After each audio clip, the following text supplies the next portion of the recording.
Hello, everyone, and welcome to New Consciousness Review. I'm Miriam Knight, and we have two guests today.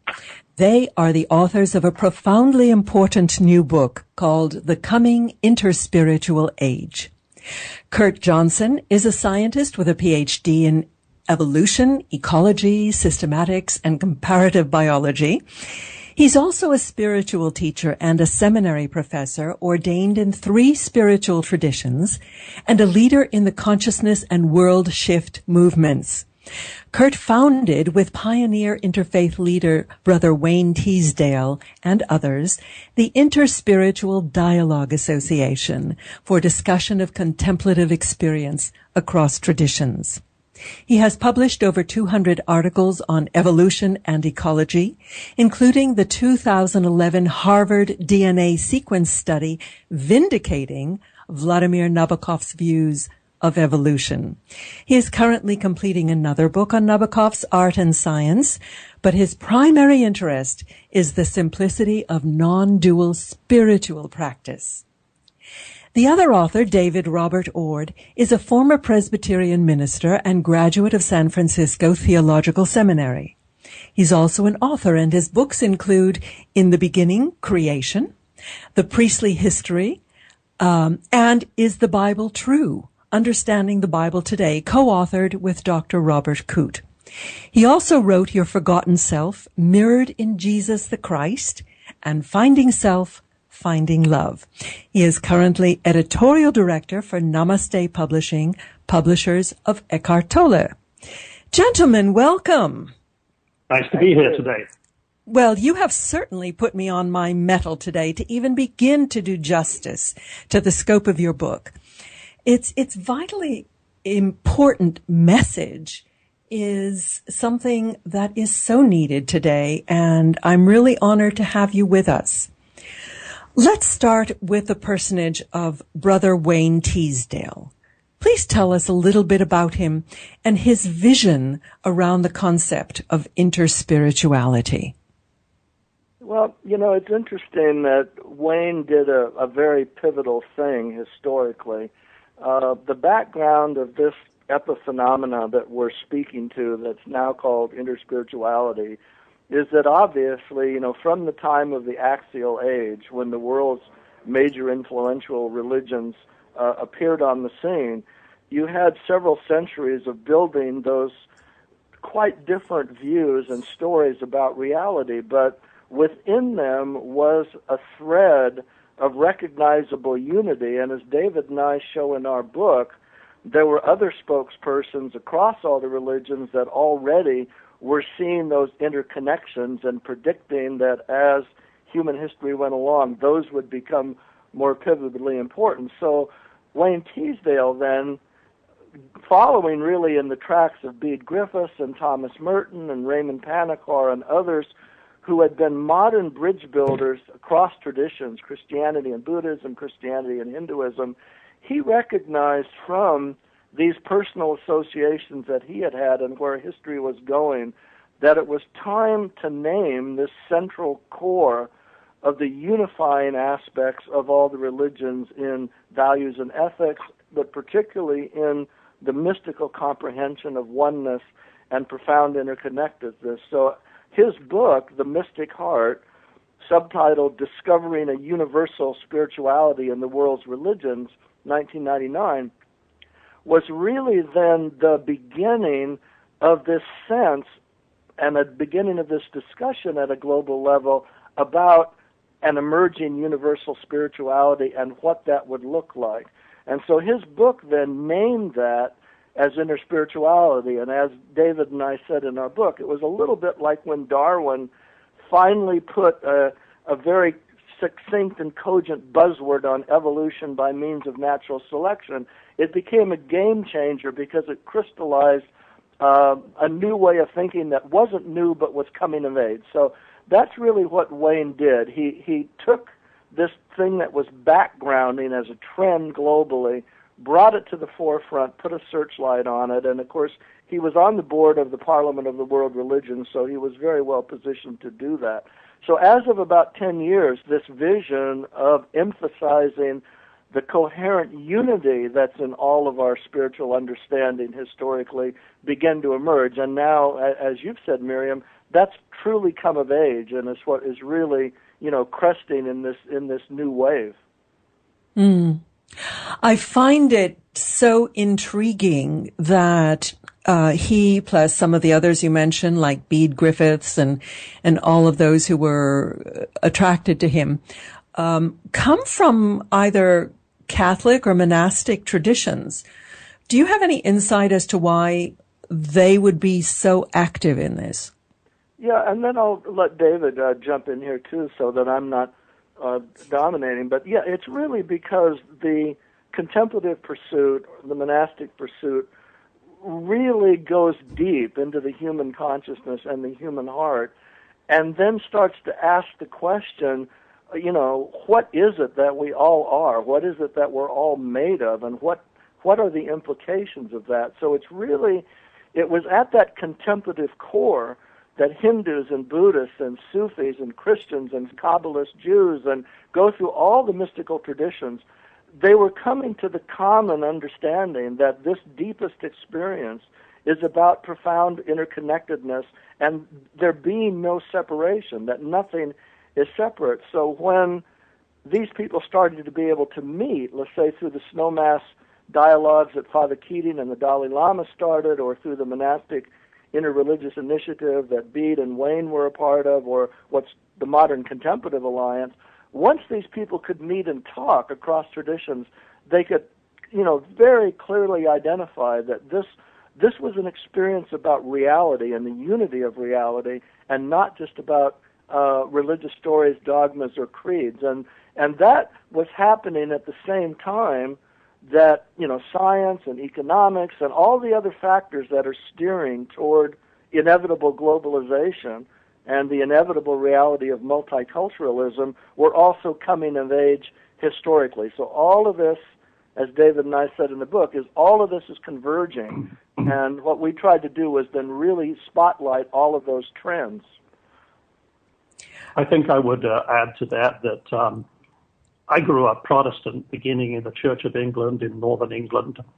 And yet the theologians who have most influenced me over the last many years, from when I moved really away from Protestantism, and certainly from fundamentalism, which I got into in my teens, have been Catholic, predominantly. There are exceptions, but predominantly Catholic, or something close to it, such as the Episcopal Church, which is not that far from it in some ways.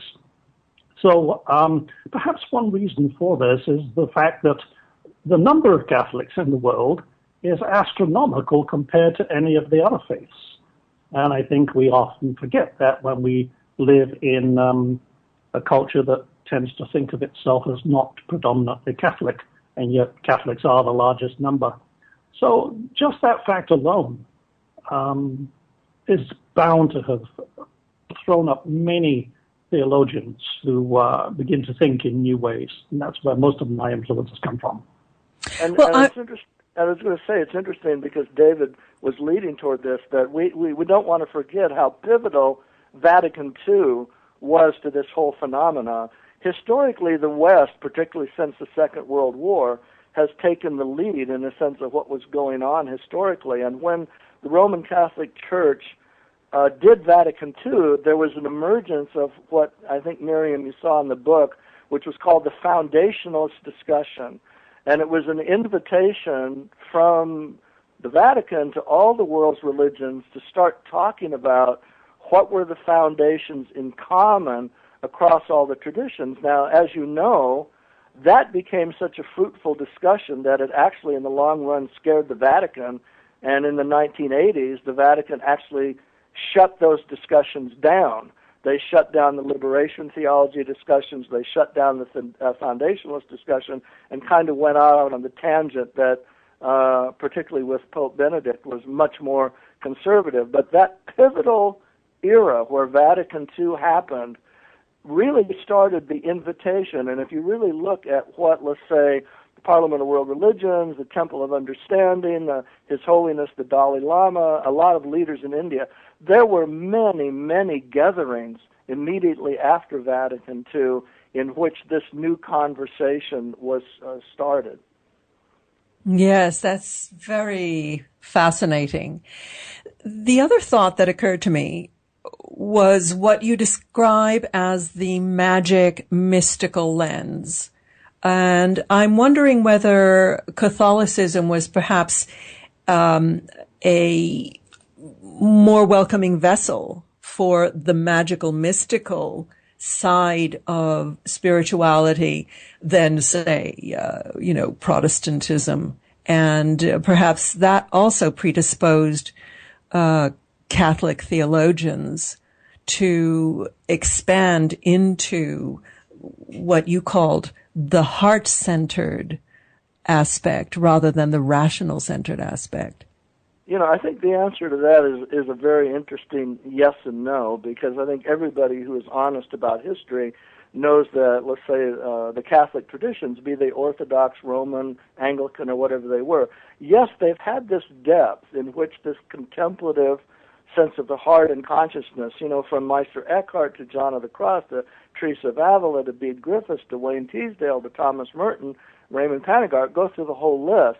And these were the people then that when they engaged with Buddhists, as Merton did, or they engaged with the mystical Hindu traditions, as Griffiths and Teasdale and Panagart did, this became very fruitful. But we also know that the other side of Catholicism, which was mired in the downside of the magic mythic lens, which is to think that only a certain thing is true, well, from that came the Inquisition. So these are the two tendencies in humanity and in human consciousness that are actually, in a sense, competing. The one that wants to live in boxes and protect those boxes, which ends up, like David said, with fundamentalism, or let's say really the worst abuses of the Inquisition era. But the other tendency that human beings have is toward open inquiry and toward this search for the fundamental freedom of who we are in consciousness and heart. And those have been having a very long historical dialogue, and actually, if you're honest about it, even in the secular world, it mirrors the secular conversation that goes back between peace and war. And, the whole thing that even Barack Obama in his Nobel laureate speech had to address is, how does humanity balance this thing about peace and war, or even the idea that war can help foster peace? These paradoxes in who we are incredibly profound, and I think they're part of what's playing out at this time. And like David said, if any of us look at the microcosm of our own journeys, probably anyone even listening to this broadcast, they'll see that they themselves went through many of these stages, moving to a higher and higher level of integration, hopefully. When I look at my own journey, I think about the people who have most influenced me, who were Catholic or close to it. And I would have to probably go back to Hans Kung a long time ago now. But there was someone who, was rejected by the authorities. And then Pierre Teilhard de Chardin, who, after my fundamentalism collapsed about 35 years ago, it was Pierre Teilhard de Chardin's phenomenon of man. We would now translate that the human phenomenon, perhaps. But it was that gave me a new worldview that replaced the old certainty worldview that I grew up in. And then I look at that, perhaps more influence has come to me from a monk who's now in his mid-90s at Downside Abbey in England, and that is Sebastian More. And not the present Pope, but the Pope just before him, who retired, was actually when he was in charge of the doctrine of the church, going after Sebastian also. He had him on his hit list. So it's these people who have had the time to contemplate and come into the heart position, and then also the time to write it, to expound it, that have perhaps influenced so many of us.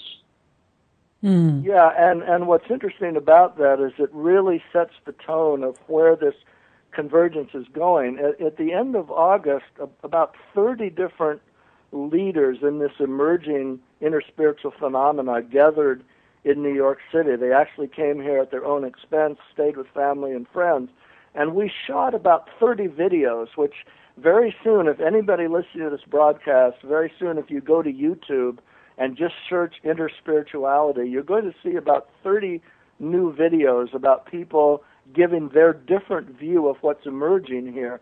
And one of the points that was very clearly made, and it's so germane, Miriam, to the question that you asked and what we're talking about, is that when you take the word transform and you really see that it contains the two parts, transform, that's what's actually happening at a global level. And David was just reflecting this because this is what Kung was doing, and actually and why the Vatican was going after these people.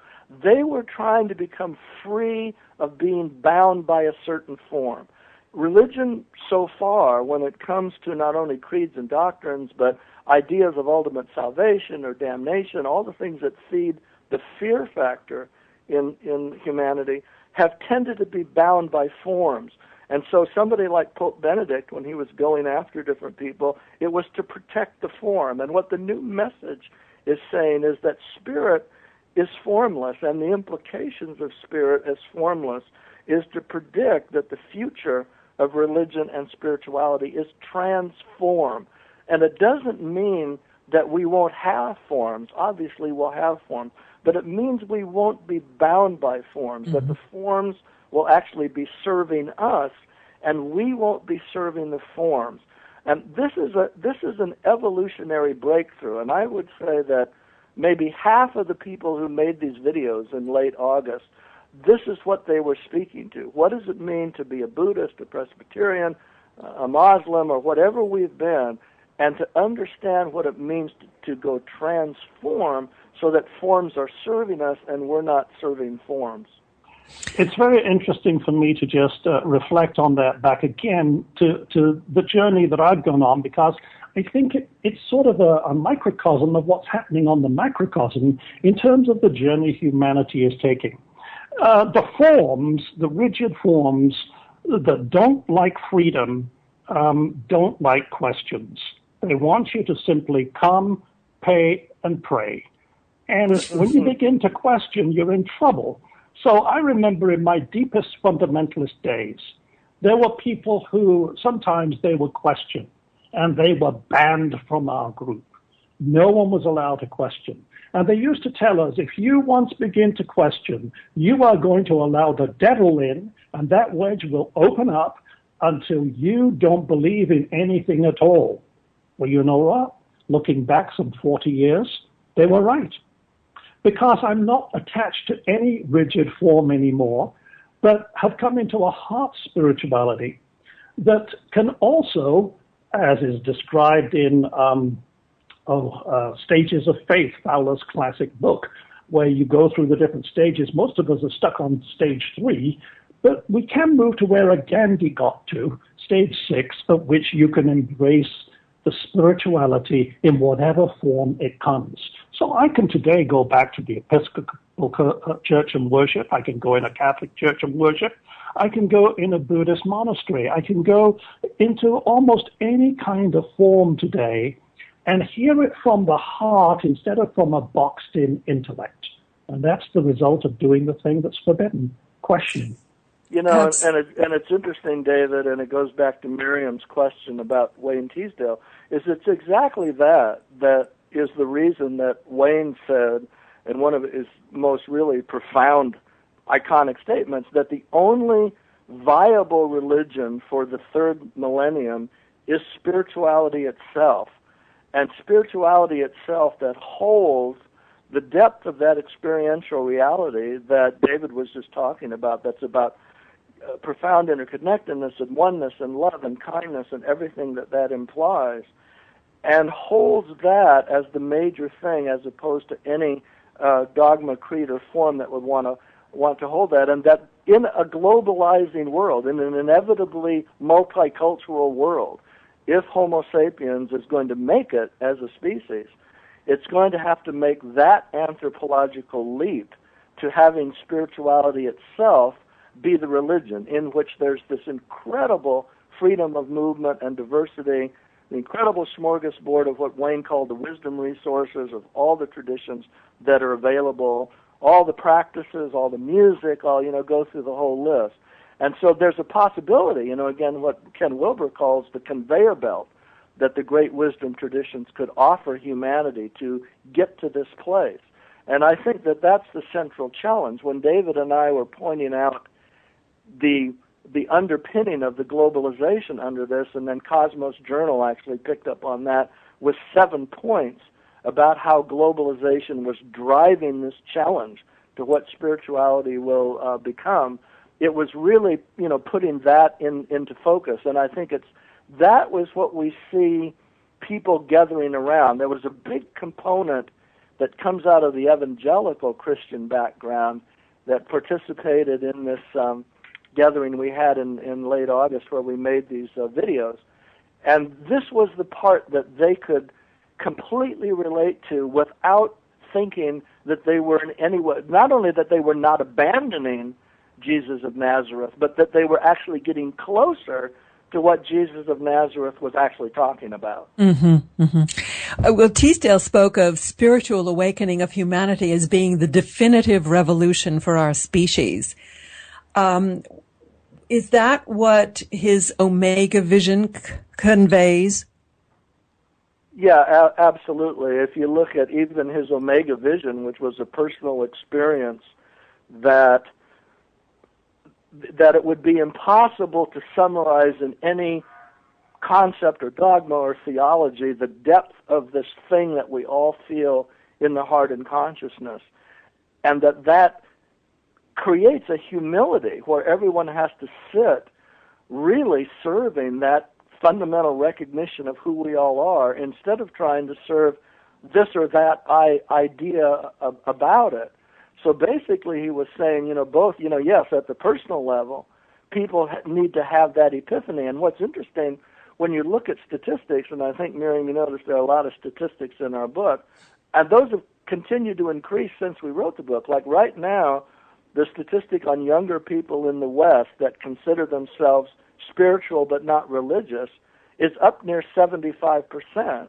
Wow. And even in polls in mainland China, which would at least officially be a secular atheist country, if you ask people questions at the level of idealism, those numbers are extremely high, well over 50, 60% of younger people who have these high ideals and high hopes for what humanity might become. And then there's one other statistic that's interesting that I've been pointing out recently, and that is that less than 35% of religious adherents in any cultural sphere are actually practicing the old-time religion of that culture.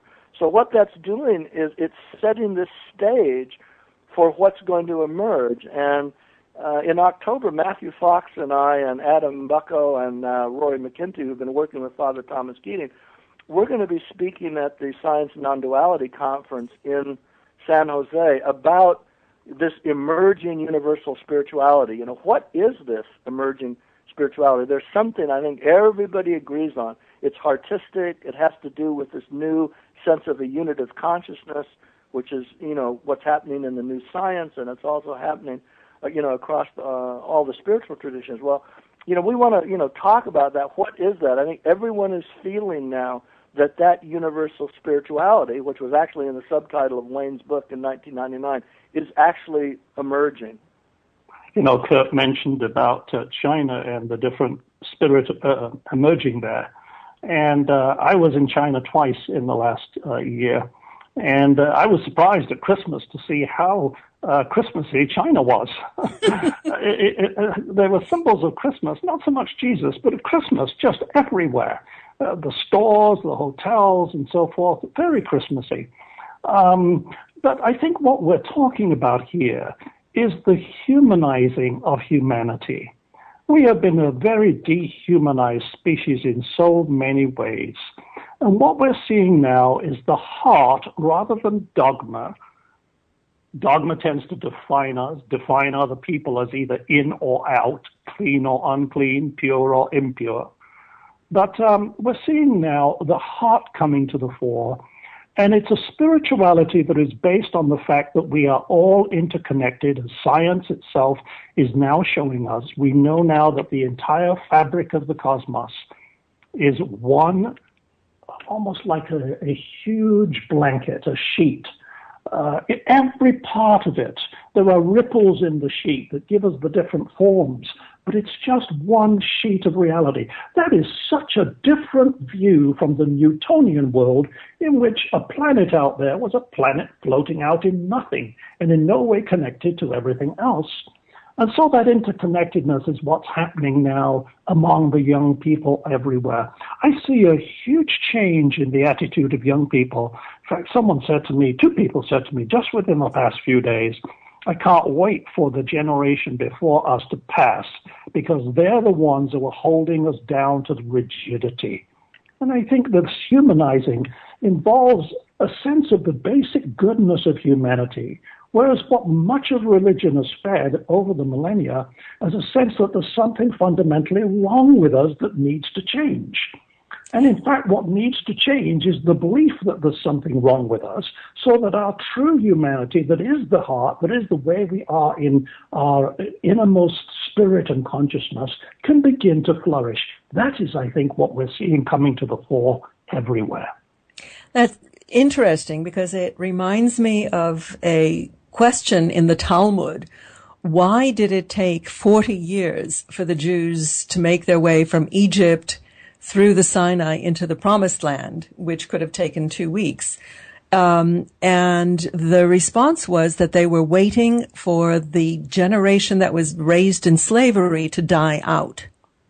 Well, there's a lot of truth to that. I would add to it that Eckhart Tolle's concept of the pain body. Eckhart Tolle, The Power of Now, his second book, Stillness Speaks, and his third one, A New Earth. He's our flagship author at Namaste Publishing. And he just stays, if you talk to Eckhart, he stays with the main thing of the heart of spirituality, of consciousness living in the now, and doesn't get into dogma and speculations and all that kind of thing. And I think we're seeing that sense growing. We're seeing it right here in America. We're seeing it all over the globe. That sense of people connecting, that sense of people caring about one another, that sense of people valuing each other. And what holds us back from that is what Eckhart calls the pain body. And the pain body is this mental concept, this emotional reactivity side of us that feels bad from all the things we've been taught and the ways we've been treated that made us feel bad. And much of religion has majored on that. If you look at what is the longest time of celebration in the Christian church? It's Lent, 40 days of it. Heck, we can celebrate Christmas and Easter for a few days. And so we major in feeling bad. We major in something being wrong with us. And what this whole InterSpirituality movement is doing is drawing out the humanity within us that feels the connection, feels the love, and reintroduces the joy that we knew as children, but that we have lost touch with, and that comes back to us and begins to connect us in a marvelous new kind of civilization once we open up to it. Yeah, and it's interesting, just to revert to what Miriam had said about younger people, and David, that a new book now by our friends Matthew Fox and Adam Bucko, which just came out last week. Occupy Spirituality. Exactly, yes, I'm interviewing them shortly. Oh, good, yeah. And what's interesting, the subtitle, of course, is A Radical Vision for a New Generation. What's interesting is the vision is not new. It's just that it's coming of age. And what's really nice about what Matt and Adam have done is that they've brought that conversation in a dialogue form, to the fore in their book, to really ask, like David was saying, what is this going to look like, and what are its characteristics? So it's just it's going to be very, very interesting to see. We have a conference coming up now with about 200 of us in this interspiritual phenomena at Cascadia, Washington. Actually, again, oddly, at a Roman Catholic Interfaith Center there between Vancouver and Seattle. And the conference is called The Dawn of InterSpirituality. If anyone wants to look into it, you can go to satyana.org. That's satyana.org. And this is precisely, it's not going to be like an old-time conference where people are talking at each other all the time, but it's really a gathering of people who are in this growing stream and really then wanting to together vision what this is trying to do, what's wanting to unfold, and how we assist that. And we're actually thinking that an international association to kind of further coordinate how this vision is unfolding worldwide will emerge from that gathering. And we've, again, been just unbelievably gratified by the number of quote-unquote major people who, by hook or by crook, are getting there so that they can talk about this, in person and up close and personal, actually for an entire week. Well, Brother Teasdale said that you need head, heart, and hands, which is this movement into practice. So it's wonderful to hear all of the initiatives that are ongoing to actually make this work and bring it into the world. Go ahead, David. It's interesting that some of these initiatives are happening in a very subtle way that actually have nothing to do with the movement itself, but it shows that this heart spirituality, this sense of connectedness, instead of the disconnectedness and the threatened feeling that has so dominated human history, one nation against the other, one group against another, and so forth, is actually emerging on the world scene. And it's creating a clash. If you look what's been happening with the situation with Syria here, I know that Russia has its own motives and so forth, but one of the things Russia doesn't want to see is a massive disruption with a tide of vehement fundamentalism near its borders. And there is the sense, is there some other way to work this thing out other than it leading to massive conflict? Well, how interesting it is that when you tune into the talk shows about this here in the United States, the whole issue is, well, is President Obama's power as a president at stake? Is this going to tarnish his reputation if this doesn't work? And it's all so egoic. Sometimes when I listen to these talking heads and I hear how egoic this approach is, and yet here in practice there is this sense of we can't resolve things in the old way. We have to begin to talk and to understand, yes, to come from positions of strength, but we have to begin to work together in more peaceful modes. And I think that is reflected in the attitude of the American people, which has had enough of wars and stuff, and is ready for a different approach that it can't define yet, but that is creeping up on us anyway. One of the things that I was contemplating reading your book was that we seem to be moving from an era where the individual religions and sects believe that they have the truth into being open to the possibility that we have a truth, which is not negated by somebody else's truth. Yeah, absolutely. And see, what's interesting, as we point out, that's this evolution from the magic mythic lens, which would want to know who's right and who's got the magic and whose side is God on, to the holistic and integral lens, which is actually what's been evolving in the last decades, which then, as Ken Wilber says, it has this sense of the sliding scale reality where you are open to all of the resources available and all the possibilities, and that doesn't threaten who you are. And when Ken and I did this discussion, that's if you go to the cominginterspiritualage.com website, one of the first audios there is a long discussion with Ken Wilber and myself. And what Ken really emphasizes that this is a matter of consciousness. Anybody who's in the consciousness of, let's say, those of us on this call, which we, let's say, call it second-tier consciousness, it's easy for us to understand how we can hold this much larger vision of diversity and the resources that are there without it threatening where we're rooted. If you're still in the old first tier consciousness, then it's not a matter of being rooted, like Wayne Teasdale said. It's a matter of being stuck. And you're so concerned, as David was saying, about the safety of your own box that you don't have that internal freedom to go to this larger world of freedom and wider resources. And that's the evolution that's going on in the species. I think you saw in the book that we talk a lot about what the cognitive sciences are learning now in brain-mind studies. And again, they're identifying this transition out of the consciousness of separation and parochial boxes, ethnic, racial, sexual preference, every place that people could parse out. And that the natural trend is going toward this sense of togetherness, mutuality, whatever we want to call that.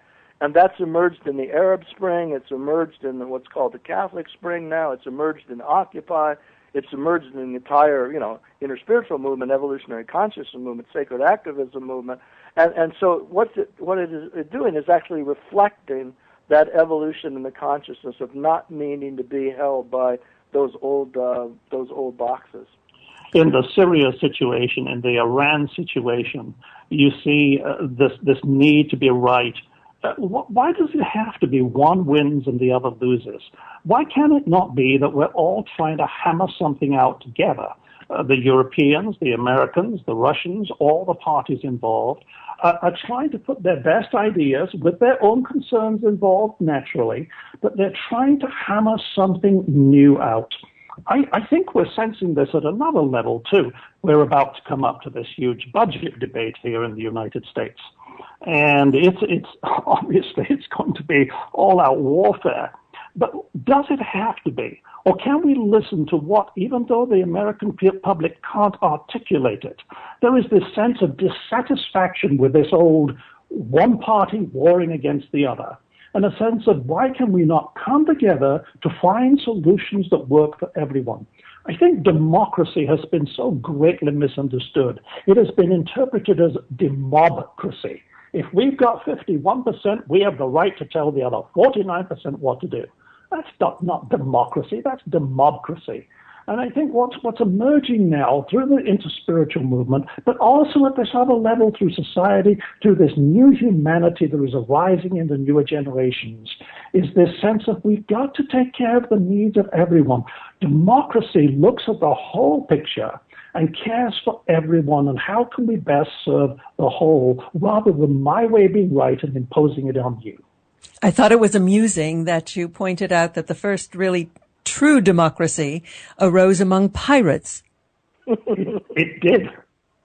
Yeah, and for a very pragmatic reason, as we pointed out, that they would elect the person who they trusted would actually share honestly with everyone else the goodies, the spoils.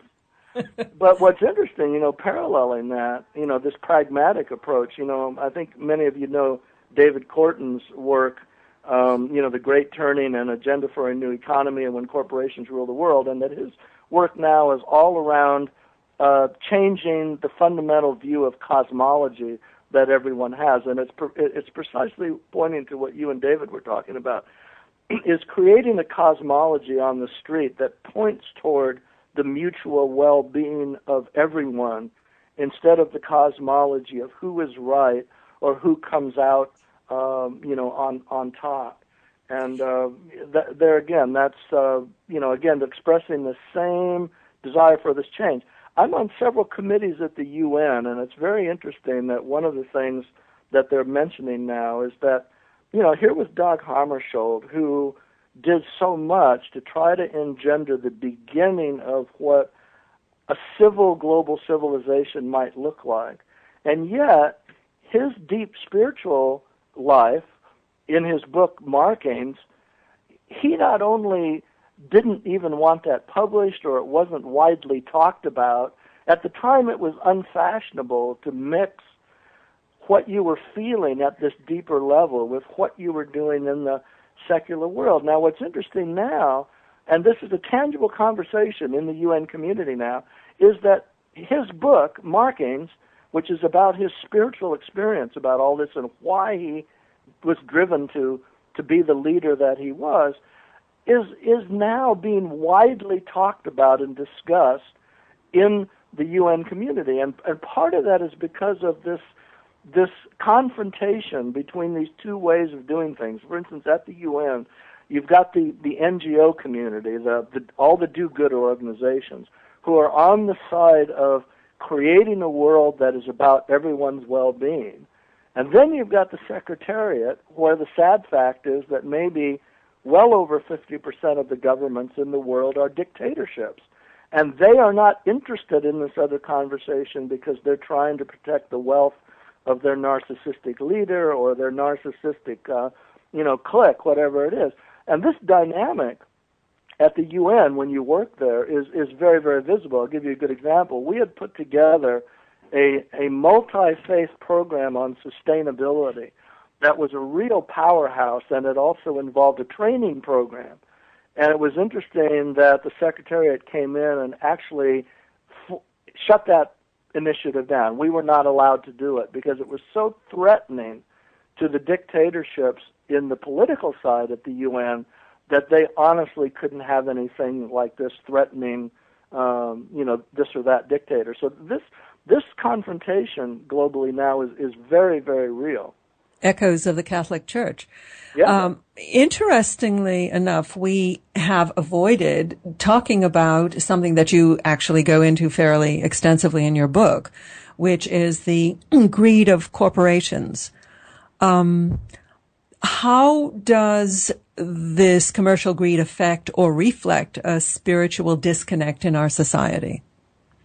Well, let me say one thing, and then I'm going to ask David to come in on it. This gets talked about a lot because, for instance, as we mentioned in this area of science, the cognitive science of religion, that really is asking what are the chances that our species will survive as opposed not to survive, really identifies this narcissistic tendency that's built into how humans have operated because we've come out of these deeply tribal and overly identified types of backgrounds. And it really, points out that tendency to fixate on as David said, the egoic, which is where the greed would come from, what's mine, what I get, how I get that at other people's expense. That's a way of being, coming out of the worst parts of how nature's put together, and instead of some animals eating other animals and blah, blah, blah. And the question which actually Teilhard was asking, when you enter the noosphere, when you come out of the biosphere and you enter the noosphere, then you're asking, what's the kind of consciousness that can do this in a different way? So what's actually happening is a gigantic evolutionary challenge to the species to allow that egoic and that narcissistic tendency to fade into the background. Now the problem is, and then I'll pass the ball, is that so many people with those tendencies gravitate to leadership positions both in the business community and in the political community because the whole atmosphere and culture is one of greed and power and, outdoing someone else at their expense. And I think, from Paul Hawken all the way over to our book, and certainly David Corton's work, Charles Eisenstein, clearly identify that probably the worst offenders, almost like a cancer on the system right now, are the folks in the financial community who are all about greed and don't realize that is not sustainable. It is simply, even for pragmatic reasons, not sustainable. Yeah. I wrote a book about 10 or 11 years ago. It's still available on Amazon.com. It's called Alligators in Evening Dress. And it's about relationships, male, female, gay, so forth, but wherever people are connecting in intimate relationships. And how we have this evolutionary background that's not that different from an alligator that if you get close to it is going to snap at you, or if you step in the way of a rattlesnake, as I live here in Phoenix and have to watch when I'm climbing the mountains, you're going to get bitten. That's a part of us, but we have evolved a brain that is capable of seeing that behavior and realizing it's not productive and then doing a better way. Now, when I was in China both these times, I met with the general manager of the, let me think of which hotel it is, the Crown Plaza in Jinan City.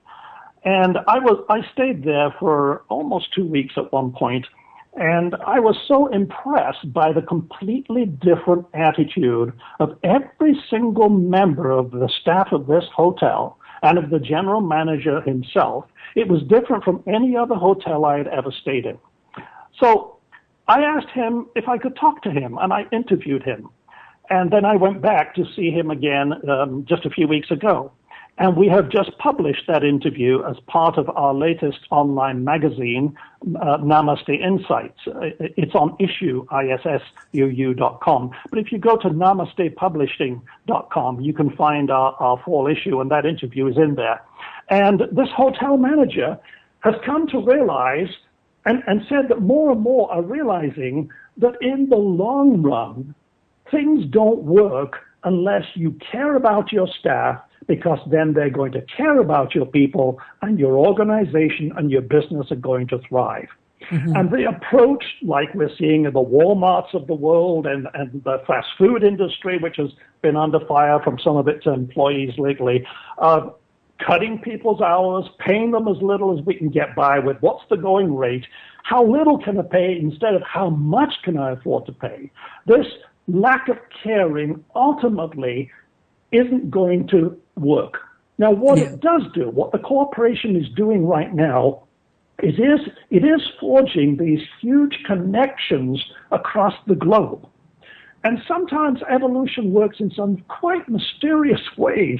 It works with the alligator part first, and then comes the evening dress. And I think that we can look at the alligator nature of many of the corporations today, but they don't realize that what is being seeded is a connectivity. I was just looking the other day at this launching of the Apple latest iPhones into China, and this interpenetration of societies now at every level. And just look at the fact that many of the movements that we're seeing today weren't possible before the Internet. And the Internet, you look at the situation in India where this young woman some months ago of 23 years of age was raped and then murdered. It created an outrage. But what it has started through the Internet is a huge discussion of the terrible way India tends to treat its women. So all of these things are gradually seeding a new mentality, which is of the heart, into societies and connecting us across the globe. We will see a lot of snake strikes and a lot of alligator snaps before this is over. Indeed. But we have to look at the bigger picture. And one of the operative solutions you offer is moving into holarchy versus hierarchy and building circles through which to connect.